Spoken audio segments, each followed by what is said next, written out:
Waiting for the go live. Here we go. We're live on almost all the places.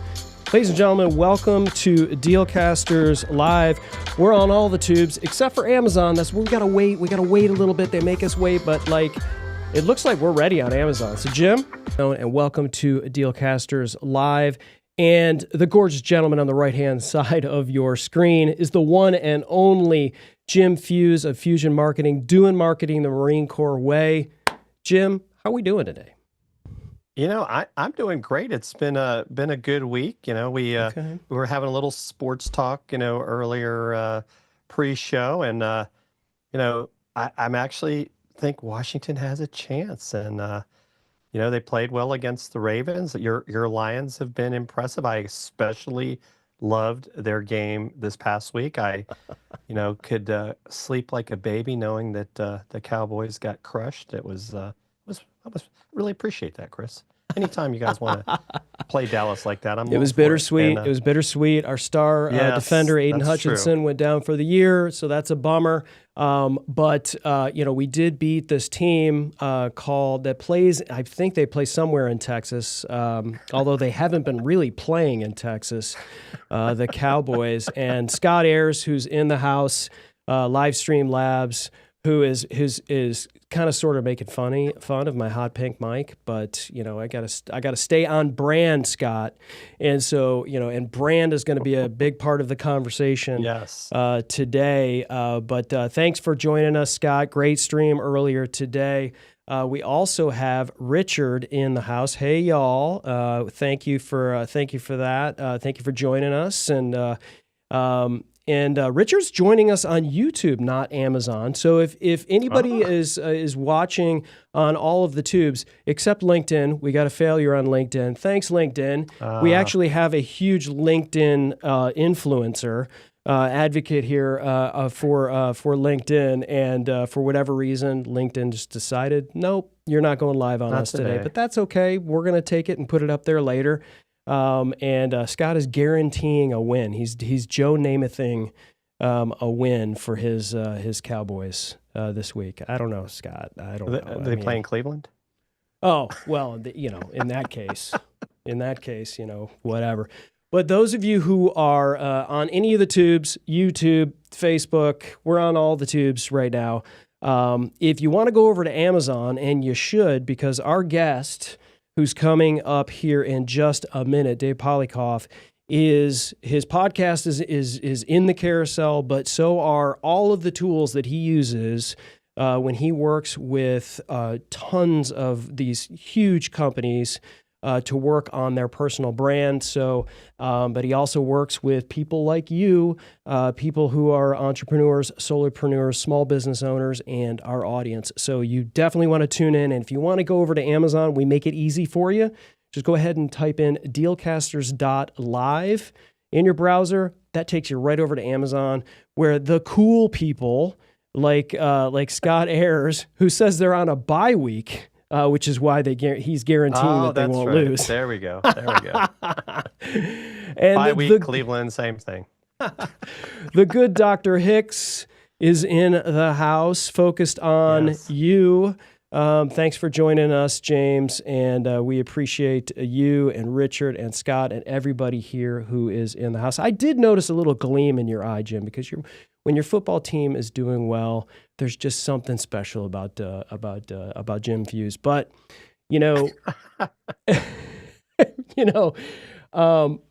I think a lot of us, Jim, are just kind of getting into this whole content creation thing, right? Whether you're an entrepreneur, whether you're a solopreneur, whether you have maybe a job, a W-2 job, call it a real job, right? And you're doing content creation maybe on the side, right? And you're working on other stuff, whether it's Amazon, like Scott is, or other revenue streams for you, or other parts of your brand. You're kind of drowning a little bit in content creation. I mean, tons of social posts that you've got to keep track of. You're getting overwhelmed with what platform should I be on? There's a new platform that's launching all of the time. Should I be on Rumble? Mm-hmm. Should I be on X?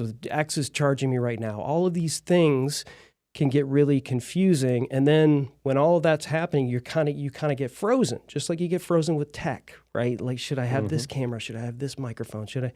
And so we felt like it was a great opportunity to get our next guest on the show, because he's going to help us kind of, wade through that whole thing and, kind of clear the mind junk on all of this stuff. So I want to introduce to you the CEO and founder of ZenPost and personal and business branding strategist, Mr. Dave Polykoff. Dave, man, welcome to the show. Chris, Jim, thank you so much for having me. This is going to be great. And I know we were talking a little football early on in this episode here, and I have to give a shout out. I'm from Philly, so of course I'm a Birds fan. Go Eagles! And not a lot to be cheering about these days with us, but hopefully we turn it around. That is so funny that it's like all we need is a Giants fan to join, and the whole division will be here on the Holy show, Trinity right? here. Yeah, that's right. That's amazing. And so, Dave, I know you're based in Philly. Have you always been based in that area, or born and raised? Okay. I won't do the whole Fresh Prince of Bel-Air. I wasn't born in West Philadelphia. Okay. But no, I was raised in the suburbs, and about 12 years ago moved into the city. And yeah, it's going to take a lot for me to get to pull me out of the city again. Oh, very cool. Very cool. So. Some of the folks, for the first time, they're seeing Dave Polykoff and they're like, okay, who is this guy? But we're going to get to your origin story eventually and kind of how you got, to where you're at, because you've worked with a number of companies, started your own company.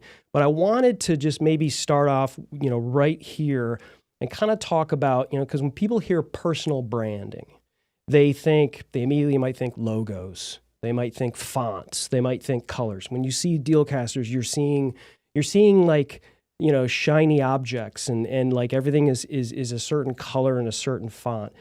But personal branding is more than just that. And I wanted to roll it to you and really get your high level of, what a personal brand is. And if you're someone in our audience, why the heck would they even care about doing it? Why do I need a personal brand, Dave? Absolutely. Well, great question. I mean, it's funny you asked that, because I literally put out a post today on LinkedIn that verbatim, I'll try to see if I can copy it verbatim here, but put simply, personal branding is the promotion of your industry positioning in order to drive interest to your product. So what is all those things? What are all those P's? So the promotion is what you were talking about, content strategy, showing up and talking about what you believe in and what your offer is and how you can help people through content. It's also what we call like your digital billboards. That's your online profiles, that's your websites, that's your lead magnets that you have, and then obviously your products. So, what you have to offer people, what value you're bringing to the world. So really, it's just a combination of those three things: is understanding what value you have to bring to the world, and then finding the right places to show up and talk about it.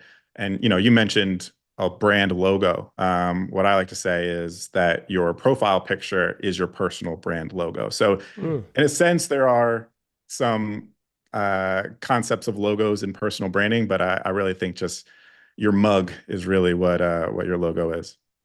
Yeah, I mean, the biggest testament to that would be like, what are the most popular thumbnails that people click on YouTube? It's the face, right? It's like what expression is that person showing, and it's humanizing your brand, what your message is, that face. It's interesting that you put it that way, because I think when I started my business initially, Dave, is like that was the first thing I thought of was create a logo, right? Oh, this is cool. Let me create this dog, that has this lightning and this, and I came up with this great logo. Same with Dealcasters.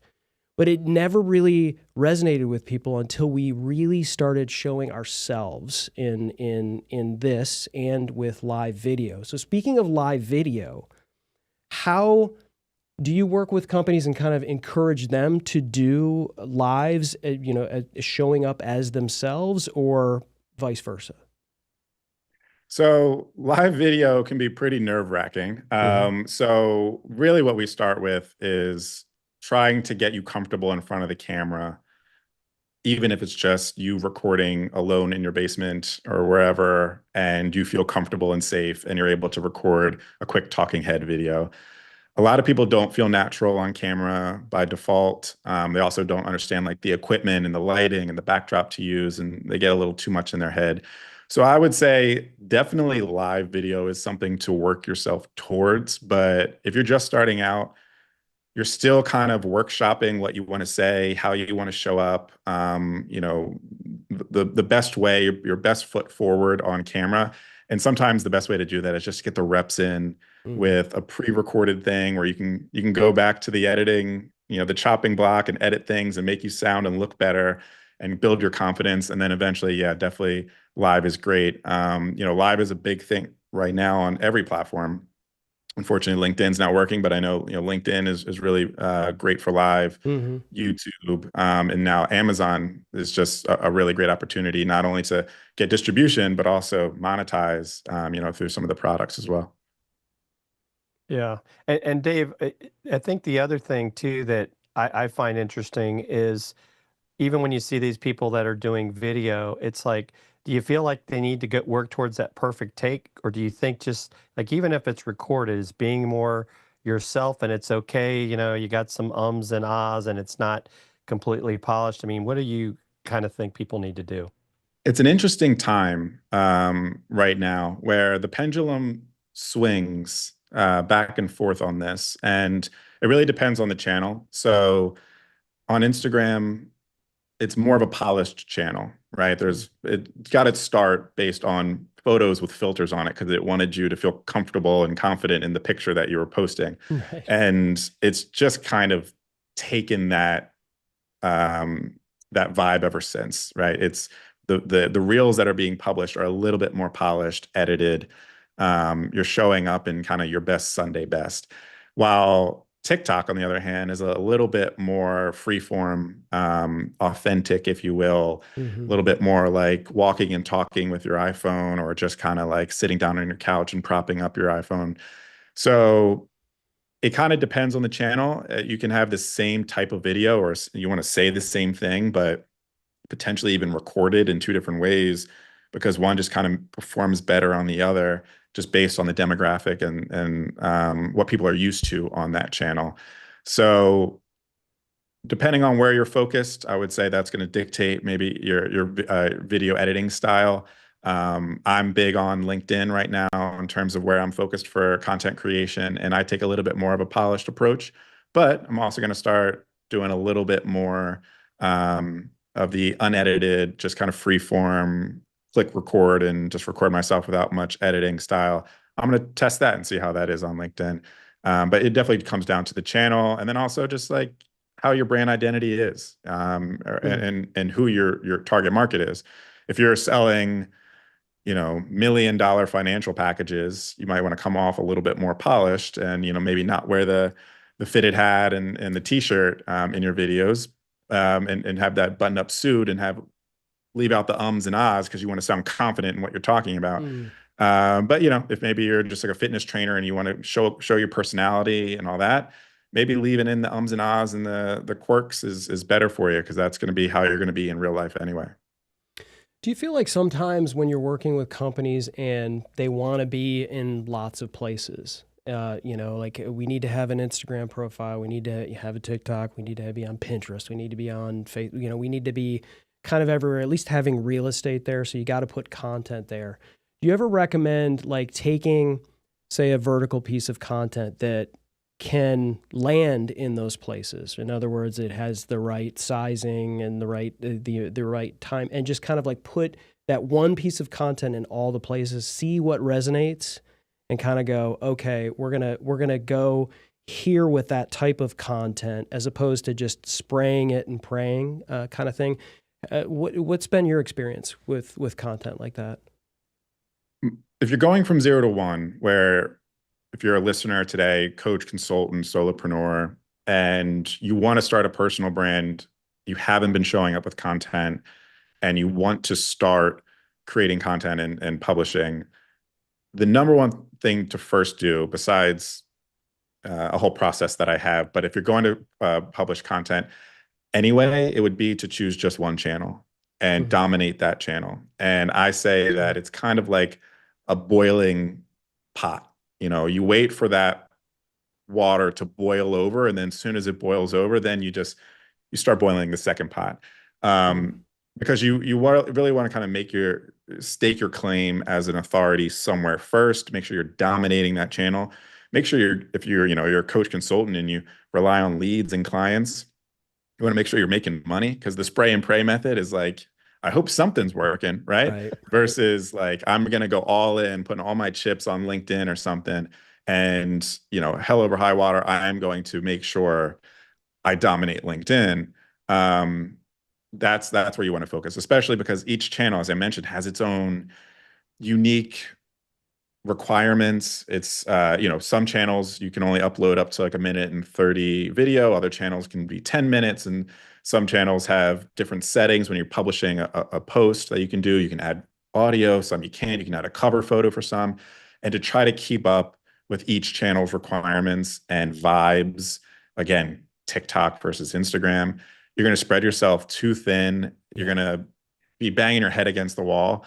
Instead, just find the one channel that you're going to dominate, understand its quirks, understand the types of conversations that do well on there, test. And then eventually you'll find your footing on that. And then once you find your footing and once you start to get into a rhythm and you get to scale content, because again, it's kind of like podcasting. They say like most people start podcasts and then they reach episode 7. Yep. And that's they find that it's way too hard, way too much effort. Right. And they never post another podcast. So it's like, with content creation, creator burnout is a huge issue. So you want to make sure that you can stay consistent with it. You can show up and be authentic and consistent to the point where you figured it out. And at that point, figure out how to then replicate it across your other channels. So how does one determine which platform that they really need to focus on? I mean, if I'm a small business owner, I mean, I realize we're getting into the blueprint here, which, by the way, ladies and gentlemen, you need to check out the podcast, which is Personal Brand Blueprint. And if you're not on Amazon, you can't click it on the carousel. Wherever you're at, pull it up in a podcast player and grab that Personal Brand Blueprint. So if I'm a business owner, Dave, entrepreneur, or doing a side hustle, how do I know where to start at what platform? Like TikTok's fun. I'm on TikTok, but then my customers may be here or here or here. How does one sort of ascertain like where should I put my content? What type of content there? You just answered the question. It's wherever your customers I'm being are. a terrible podcast host. Yeah. Spoiler alert. Yes.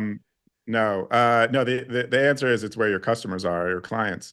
There's no reason to be on TikTok if your clients aren't actively on there and looking to engage with a person like you or an offer like you. If you're a B2C play, I think TikTok's really great. They've added a shop and that's doing wonders for people. And eventually people are outgrowing the TikTok shop and going on to Amazon and such. Especially too, because TikTok has that option where, the average Joe or Sally can promote your product, through a TikTok and then add a little call to action link at the bottom and they get a commission or whatever. So you have kind of the affiliate play worked into the platform itself, kind of like Amazon. If you're more of a coach consultant, B2B, or working directly with like just business professionals in the services industry, LinkedIn is where you want to be. If you're a realtor and you want to be a little bit more community based, Facebook is where you want to be because there's a lot of Facebook groups that you can join, shake hands, with those people. So it really depends on, what your service is, where your target market already is. And that's kind of the first part of the conversation is like, who you're trying to sell to. And, are you B2B, B2C, and how much of a professional are you looking to buy to or sell to? And then, yeah, just a matter of like what your vibe is as well. So like sometimes how you show up on that platform is all part of your brand identity as well, which we help you work through in terms of, we all, again, should work towards being on video, but not a lot of people are comfortable right at the gate. So sometimes just, text-based, image-based photos and such is where you want to start. But, some platforms are better for that than others. Yeah, Dave, you've talked earlier too about seems like you're really focused on LinkedIn. I don't know if you always have been, and I know I was at a luncheon a couple months ago where I was speaking, and I was kind of asked like, how many of you businesses are posting on LinkedIn? And it was like 3 out of 50. What do you see as maybe that advantage to leaning into LinkedIn, especially for folks that are in B2B that they're maybe missing out on, and what would you recommend they do to get moving in that direction with their brand? Yeah, I would say one of the number one reasons we hear, well, there's two main reasons that we hear people aren't showing up on LinkedIn. And yeah, there's some crazy quote that I think like 1% of LinkedIn users actually ever post something, which, is insane. And then even on that, when you do post something, people who actually see your content but engage with it is like even lower.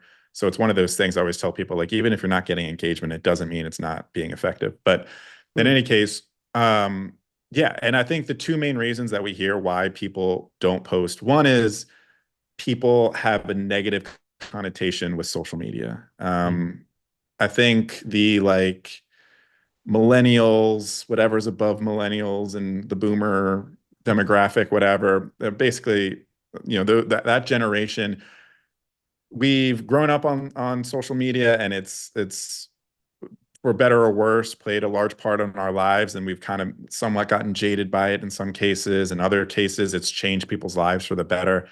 But there is this sentiment where people are just like, I hate the poison that is social media, and I hate how fake some people can be, and I don't want to contribute to that. And so that's one of the large reasons, is people just have a negative connotation. But kind of our response to that is, those are people who are doing it wrong, first of all, and two, those are people who are trying to manipulate, and they're in it for the wrong reasons. As long as you come authentically and with empathy and generosity and a genuine way, there's nothing wrong with being on social media and trying to promote yourself and a business that you think can, or can help people. And the other reason that people aren't publishing on social media is largely because they just don't know what they should be posting. They have an offer, they have thought leadership in their head, they can be changing people's lives, but they don't know how to translate all of that into content that people are going to care about. And they're worried that they're going to show up and look like, the person that maybe they're rolling their eyes at, like someone who's trying a try hard, who's making the video that they're like, I don't want to be an influencer. I don't want to be that person. I don't want to be seen as like that. And so they just don't know how to translate the quality content that lives in their head into content that people will actually care about. And then, there's a little bit of kind of like imposter syndrome and worry that they're going to be looked at differently. So really the big response to that is that this is all mental. There's a lot of sentiments in there that I think are preventing you from being successful. And, it's the same thing. Like if you want to get in shape, but, you don't want to go to the gym, the first couple months of your training because you're scrawny and you're lifting 15 pounds when the person next to you is lifting 200 and you're comparing yourselves to other people. Right. Well, you're never going to get in shape, if you never start. And so that's the whole mental thing. And so largely you have to feel the pain enough where you're not making as much money as you'd like. Your business is failing, you're not able to support your family. Some sort of catalyst needs to happen where you go, okay, you know what? I need to make a change. I need to kind of get over it and, finally invest into me. which is what I say is, your me LLC is the greatest investment you can make in your life.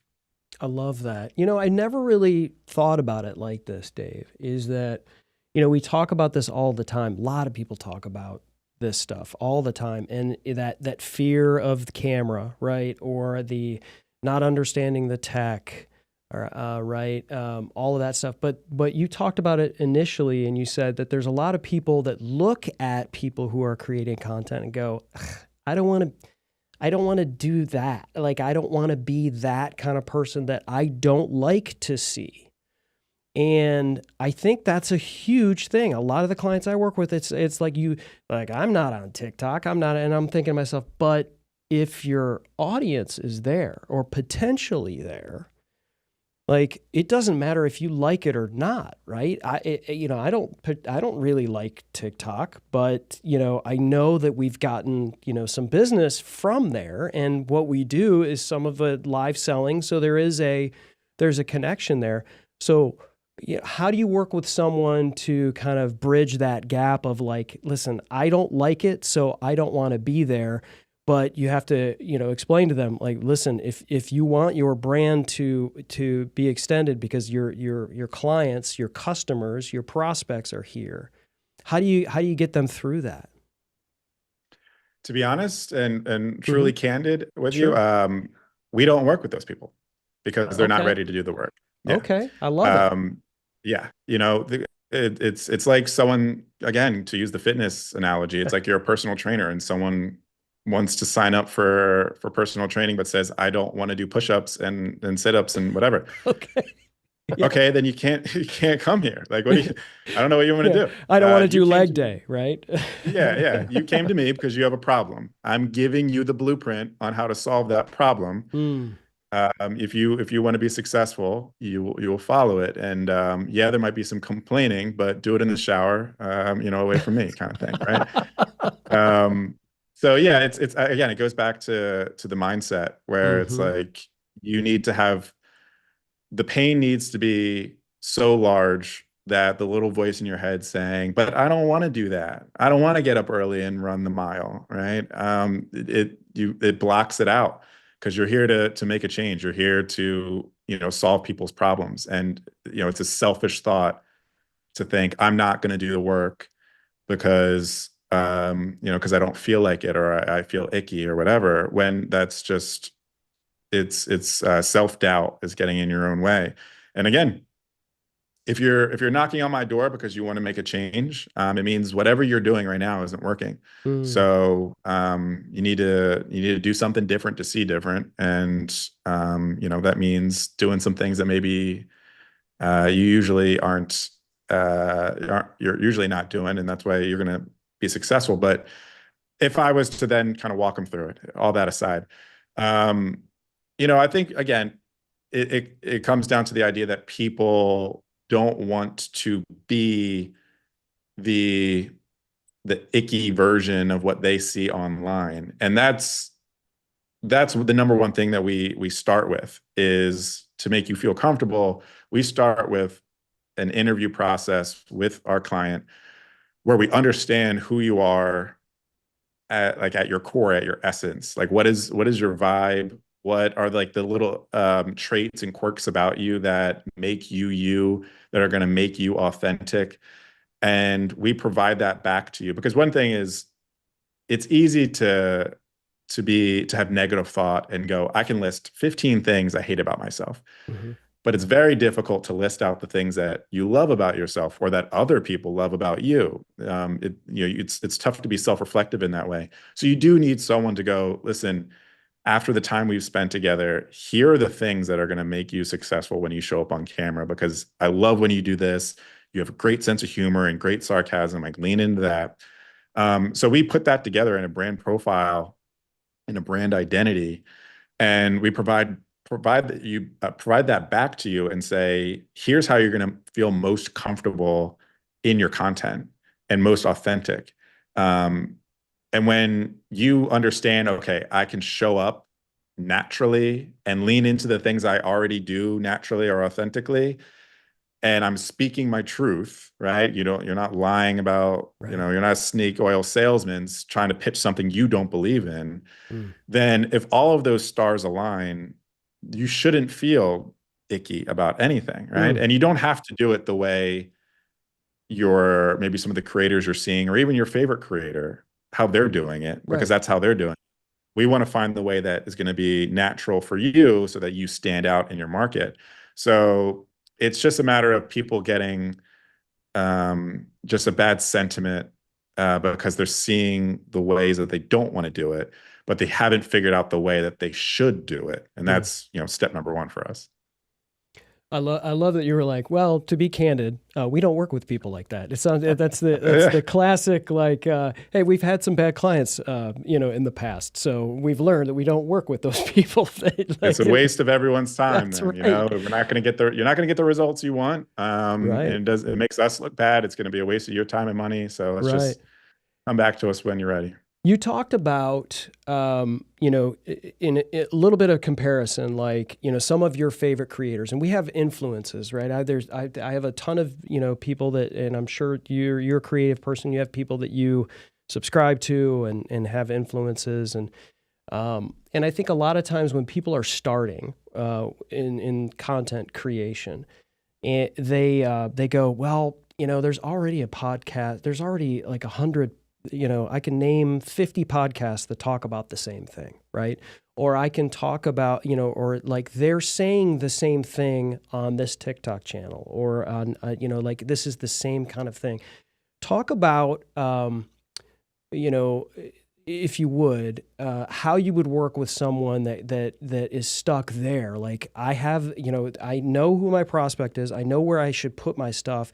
But it just feels like there's already a bunch of people that are saying the same thing as I am. Yeah, that's another big one. And that's another reason people don't show up with content too. Yeah, is because what else do I have to say that's not already being said? There's a couple of things that are key here. One is that's the beauty of personal branding, is that it is the personal side of branding, where there can only be one you that has your stories, your quirks, how you see things, and your success story, your origin stories, and how you deliver that information. So I like to say there's kind of this like uniqueness scale. And on the far right, there's information, facts. No one can claim to own the fact. Everyone can show up and tell the same fact. And so again, how are you differentiating yourself? You're just saying the same thing. And that's what I think people have in their head, is just, okay, a fact is a fact is a fact. Why use me or view my content over that one? Well, if you're just basing it on facts, the information being presented, sure. So that's why you kind of go up the next scale to the next scale, and that's the how of that information, right? So some people, again, aren't really good on camera, and they more so are maybe long form text content, or they do infographics or whatnot. The how you present that information is really critical, because some people, not just how some people are able to deliver it, but how people prefer to consume it. So again, video, it might be audio podcast, it might be I know some creators that like are really great artists, and they'll do infographics or just illustrate the concepts. So there's a way that you can deliver the information that's going to be unique and set you apart from a segment of your market already. So you have to kind of figure out where you can lean into there. And then lastly, as I mentioned, is just your unique brand and quirks and stories that makes you, not to use like the snowflake thing, but like you are one out of, 7 billion or whatever we are at now. And so you have a unique way of looking at things. You have a unique humor. You're the only one with your story. And that's what's great about content creation, is a lot of what content creation is, and I think we mentioned at the beginning of this episode, is storytelling. And one of the best ways to educate someone through stories is origin stories of your success. And so it's really just kind of going back and looking at what are the methods, the beliefs, the tools and resources I've used to get where I am today. And then let's wrap that into like a narrative that teaches people how they could too use those things to be successful. And you're the only one with your story. So again, it's not just about the information. You have to look at the how. You have to look at specifics of how do you know that information? How again, there's a difference between information and knowledge too, right? There could be, Right. The news provides information. That's, cat gets saved from tree. That's just information. But knowledge is information experienced. So I can tell you tools to use and ways to do things and strategies to do things because I've lived it and I've failed so many times and finally figured out the best way to do it and realized here's the system. That's knowledge. I've had lived experience and I'm now able to voice it to you. And so someone else might have come to the same conclusion, but you have a different origin story of how you got there. So again, yeah, just to kind of put a bow on it, it's not just about the information. People tune in. Again, it's just kind of like how, using news stations as an example, it's the reason people tune in to CNN versus Fox News versus MSNBC is because they're all telling the same story, we hope. But they all have their unique spin on how the story's going and the newscasters that are telling it and all that kind of stuff. And that's why we tune into our favorite newscaster. So you have to kind of look at yourself as like, what's my shtick that's going to make people tune into to my channel. Yeah, and Dave, you bring up an interesting point, and I know it's something that I feel like I have struggled with at times. And when we get into storytelling, it's like, well, why would anyone want to hear my story? Why is my brand story important? How do you bring that out of the clients you work with to make them understand that their story does matter? Yeah, so your story matters because we would hope it's the true story, but you've come to a certain level of success in your life where you've been able to translate your success into an offer, say you're a coach or consultant or whatnot. And now you're using everything you've learned to now present an offer to your audience, and you feel confident and you have receipts that prove you're able to help a certain target market. If all of that is true, then one of the most important ways for people to understand why I should go with you or that I trust that you are who you say you are and you can do what you claim to be, claim to do, is to tell your story, your origin stories of success. How did you get there? And a lot of that, again, is like resources, methods, beliefs. And these are things that, a lot of people say, the imposter syndrome of like, who am I to be charging people for my information? And the big thing is the idea of you might be on chapter 5 and your target market's on chapter 2. How much is it worth for them for you to help them jump those 3 chapters and get ahead? And that all is done by understanding, okay, what have you done that's gotten you to chapter 5 that I haven't, how do I read ahead? And you're kind of given the cliff notes of those 3 chapters to say, here's what I've been doing for those 3 chapters of my life that allow me to be on chapter 5. And that's what you're selling, right? Like it's what's in your head that you're trying to tangelize, if that's even a word, and show that you know what you're talking about. Yeah. And storytelling of the origins, again, the origins of your success are the way to do that. Man, this is great stuff. And for those of you who are joining us on Amazon, you can absolutely grab all of these nuggets and more on Dave's podcast, which is the Personal Brand Blueprint, which is in the carousel. But if you're on YouTube, you can find him there. Make sure you subscribe on all the channels. Go over to LinkedIn. It is Dave Polykoff, or can we call you Polly? It's funny you say that. I don't know if you saw that somewhere else, but my nickname growing up was Polly. Of course it is. Of course it is. Yeah. Yeah, it's That's my what dad's name. if I saw you in Philly and I'd be like, "What's up, Polly?" I mean, Yeah, it would be that's it's 100%. I go by Dave Poly sometimes. Yeah, that's my thing. My dad was a Poly. Yeah, my brother was a Poly. It's just kind of a thing in the family. nice, nice. All right, so I think it's time that we get into a bit of a shift. And we knew we were going here. It seems like we can't do a podcast without talking about AI.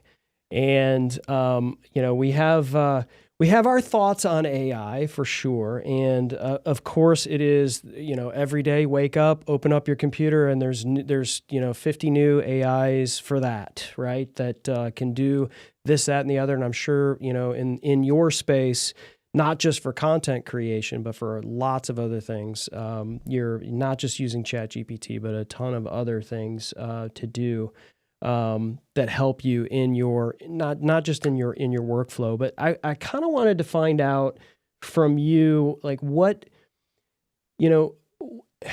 I guess how can I put this, like maybe using AI as an enabler, as opposed to using AI as a shortcut or an easy button, in terms of, because a lot of people are going, ooh, it used to take me 3 hours to do this, but if I stick it into this thing, I get a whole bunch of this for a far less amount of time, and I've saved all this time. How does that affect what you do?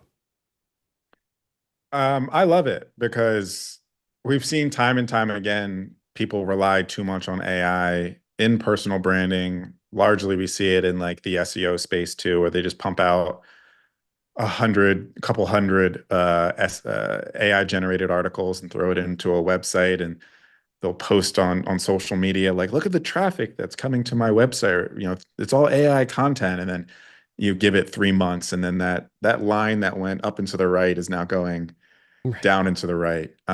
So I love it because it's certainly a fad, in the sense of, I won't say it's a fad, AI is a fad, but I will say leaning too much on fully generated AI content is the fad right now, because it's easy, and because people who don't want to put in the time to actually create content are going to take the easiest path.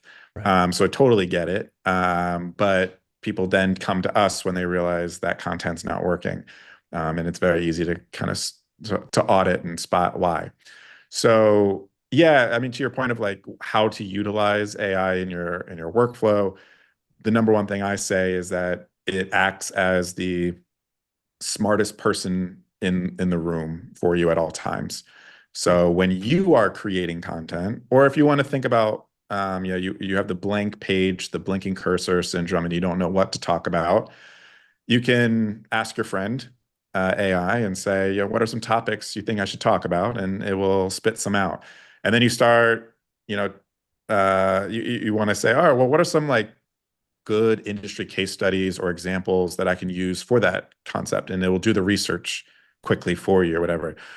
But again, when we go back to storytelling, you need to tell your story. Only you know your story. But to help support the points you're trying to make, AI can be a really quick and easy way to do research, to outline, et cetera. So it's like a PhD in the room with you at all time, helping you write that essay.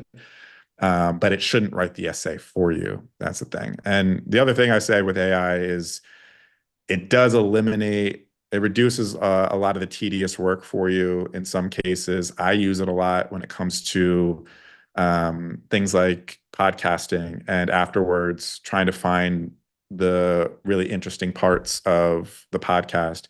It'll quickly find some of the highlights for you. Now, naturally, a human touch should be in there. It's not perfect yet, but combing through a podcast and finding the highlights, or rewriting something to be a little bit more grammatically correct, and all that kind of stuff, instead of you combing through it and trying to do it yourself. So it's a time reducer, but it needs to be used cautiously, where you're not losing the human element to it, or the personal side of the personal brand, when creating content. And Dave, so along those lines, where do you see, you mentioned the SEO as an example, but what is the biggest mistakes you see businesses making when they're using AI for content creation? Well, I think exactly that is just simply putting in a prompt that says write in a blog post on top 10 lawnmowers, whatever, and it spits out 1,000-word article, and they click copy and paste and publish. For a large part of the reason for that is because obviously search engines are on the attack against AI for that reason. I'm sure there's a lot of legality stuff that's going on with needing to make sure if you're going to take that approach, probably some sort of mark of this is fully AI generated needs to be on there and all that stuff. But Google doesn't like it. So if you're in the SEO game, Google doesn't like it. So that's a big mistake there. It's really great for, again, getting you from 0 to 1 with what to write and maybe the outline for it. It's also really great. There's a tool, I think it's called Surfer SEO or surfer.io or something like that. And what that does is you put in the keyword you're trying to rank for, and maybe some additional elements like competitive sites and such, or your website, like the keyword you're trying to rank for and your website. And then it looks up that keyword on Google, looks up the first like 10 to 20 websites, crawls those websites, and like captures information about all the content that's on there, and then spits back, okay, if you want to outrank this all these websites, you need to write this amount of this amount of words using these keywords, using these headlines and all that kind of stuff. Again, that's a time reducer that you would hire someone to have to go through all of that. It just does it on its own and spits it back out at you. So that's a really great way to use it. But I think just the biggest mistake is assuming that AI is going to write human content and humans want to read something that has emotion to it. I think there's a really great quote or story, and I'm blanking on who the like author of it was, to give props to, so forgive me, but they mentioned they recently had a child, and they were in the SEO space, AI space or whatnot, and they asked the AI to write a story. Oh, talking about technical difficulties. Yeah, live video can do that. You've got your cameras, but we've got audio. Go ahead and finish that thought. Sure. Well, what I back up, when in doubt, backup camera. There we go. Beautiful. Yeah. So to finish the story, he said, write me a story of the time your child was born. And it came out with this very like generic, it was such a beautiful day and this, that, and the third happened, whatever. And then the guy wrote like 1,000 words about the time that his child was born. And it was just this poetic, deep, emotional story. And you just compared the two, and it was just incomparable, right? Like he was there in the room, he felt the baby in his arms, like he understood the emotions he was going through.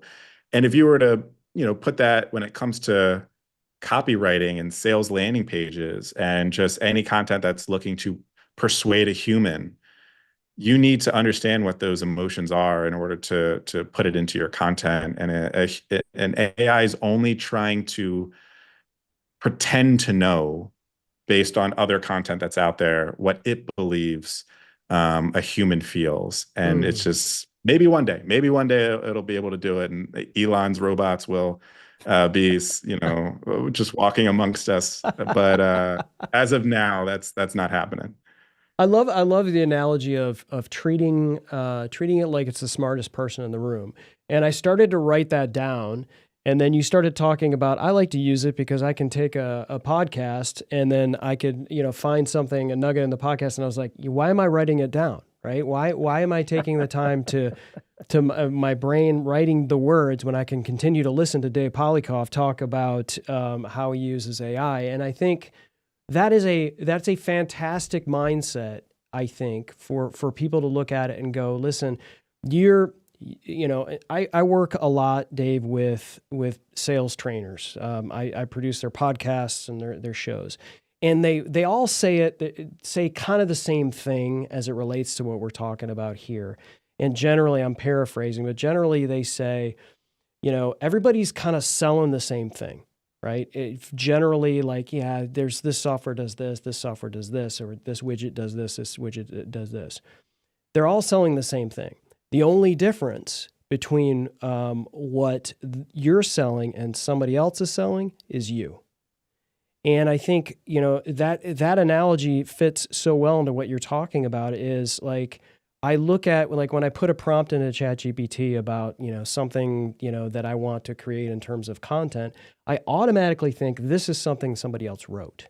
And if I have that mindset and I say, this gives me an idea of something that I can write around it, within it, maybe using the framework, the straw man, if you will, and create that content or a piece of a graphic of some sort, and kind of like, I envision using it and kind of molding it into something else. I think is that a safe assumption of how to work with somebody on that mindset?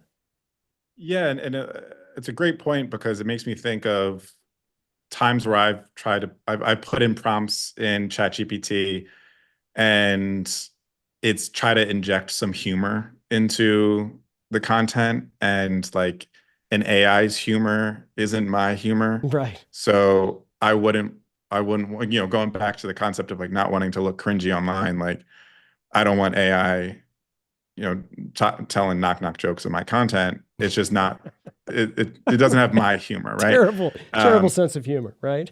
Yeah. And so, I mean, it can be funny at times. There's times it gets like good analogies and such that I'll, like, oh, that's a good way to phrase it. I'll put it in my own words, but the concept is there. But yeah, it's just, you can tell it's like a really bad actor trying to portray, a role in a film, and you can tell that it's an actor acting. And someone like Leonardo DiCaprio, that incredible actor, you can't even tell that he's acting. It just seems like it's just synonymous with who it is. But I won't name drop a terrible actor that I think of. But I think I'm sure we can all think of a time where we were like, we were watching a movie and we were like, I can tell that I'm watching a movie. Right. It's hard to kind of pinpoint why, but there's just something here where I can tell this person is an actor and they're not naturally the character they're claiming to be. And that's how I would like define what AI content is. It's just it's acting as a human, and you can kind of just tell that there's something off. Yeah, that's it's a great way to put it. It's almost like, when you went into some of the Marvel movies, you're like, I feel like I'm watching a video game. This is clearly not real. You just have to pretend it's real and close your eyes. And so what are your thoughts on like these AI avatars that people are like, hey, when I'm dead and gone, you could still like use me as a chatbot, and I'll pop up on your screen and it'll be like, the AI version of me. I realize at this point it's like the clip art version of what it will be eventually, because right now it's like this is the worst it's ever going to get. But what are your thoughts there on that? And you're in the personal branding space. I have a guess of how you feel, but how do you feel about all that? I think there's interesting. I'll say I'm when it comes to like personal branding and representing yourself when you're alive, online, highly against it. For many reasons, unless somehow that's correlated with your business, right? So I have a friend who has a business that uses AI avatars, video avatars, for sales purposes. So you can create custom sales videos to post in your emails at scale without having to record all of them and whatnot. And that's pretty harmless. It's like, yeah, it's not genuine, whatever, but it's just like a sales video or whatever. I'd rather be entertained by that over an email than get some of these spammy, lengthy ones, whatever. And there's a disclaimer. They're saying this isn't necessarily okay. Right. Yeah. Right. And so what he's been doing is creating those videos, the AI avatar videos, and creating social content, but putting at the end of it, like you can kind of tell, but if you're not paying full attention, you might think it's a genuine video. But at the end says, oh, by the way, this is an AI generated video, and this is an example of what you can be sending your prospects and whatnot. I think that's a really interesting way to utilize that, and it correlates with his business. But to use it as a way to try to get one over on your audience by saying, oh, creating content's hard, so I'm just gonna, and time consuming, so I'm just going to type a couple scripts into some AI avatar generated thing and just make a million. It's again, it's going back to the idea of putting some prompts into ChatGPT and pushing out 100 SEO articles and publishing that on your website. We all see what the end result is going to be there. Same thing with like the AI avatar talking head videos. It's going to be the same result. And, you know, people want to buy from people that they can know, like, and trust and feel they have a genuine connection with. And if they're talking to an AI avatar, maybe you can sell, again, like B2C products or something, like little widgets and things that don't really impact your life too much, whatever. But if you're selling high ticket offers, you know, 3,000 plus, you know, whatever, I don't want to talk to an AI avatar. I want to know that like I'm right. So that's my thing. But if we really want to get down a rabbit hole of like being able to replicate yourself so that when you die, like the people you leave behind have some sort of version of you that they can interact with, that stuff's kind of cool and interesting. But I don't know. I haven't given that as much thought. Yeah. I think my family wouldn't want to interact with me after I'm dead. That's yeah. They pull the plug. Where's the off button? Exactly. It's like, hey, he's finally gone. Thank God. Yeah. Shut that thing up. That's hilarious. Dave, this has been awesome. And for those of you who are watching and listening, make sure you go to Dave Polykoff. It's spelled Polykoff, DavePolykoff.com. Find him on LinkedIn. Grab the podcast, which is let me pull this up. It still is in the carousel, right, Jim? Yeah, here it is. Personal Brand Blueprint. Make sure you follow, subscribe. This guy is Dave. Thanks so much. You've delivered tons of value. Like, you know, there are some shows, Jim, where I feel like we just got some free consultation. We should be paying our, you know, don't tell our guests. We should be paying him, Jim. Yeah. Okay. We'll talk after the show then. Huh? But Dave, any other place that besides LinkedIn, DavePolykoff.com that people can reach out to you? Yeah, absolutely. So again, check out my LinkedIn. That's kind of the proof is in the pudding, where I help coaches, consultants, founders, solopreneurs launch and monetize their personal brands. And so the way that I prove I'm doing that is through my own personal brand, which is mainly on LinkedIn. So definitely check that out. And if you like what you see and you're trying to grow your own personal brand, monetize. I know a lot of people on here have kind of some side hustles as well. And a large part of that is, you know, growing your own personal brand. Definitely check out zenpost.com, ZENPOS.com. That is my main agency. That's the personal brand blueprint. That's what that is associated with. And that's where me and my business partner, Dustin, again, will work with you to understand your brand identity, craft that for you, help you with some content creation, and then start getting eyeballs on you so that you can monetize your personal brand. Awesome. Outstanding. Stuff. Thanks so much, Dave. And for everybody else who is still watching, as always, don't fear the gear.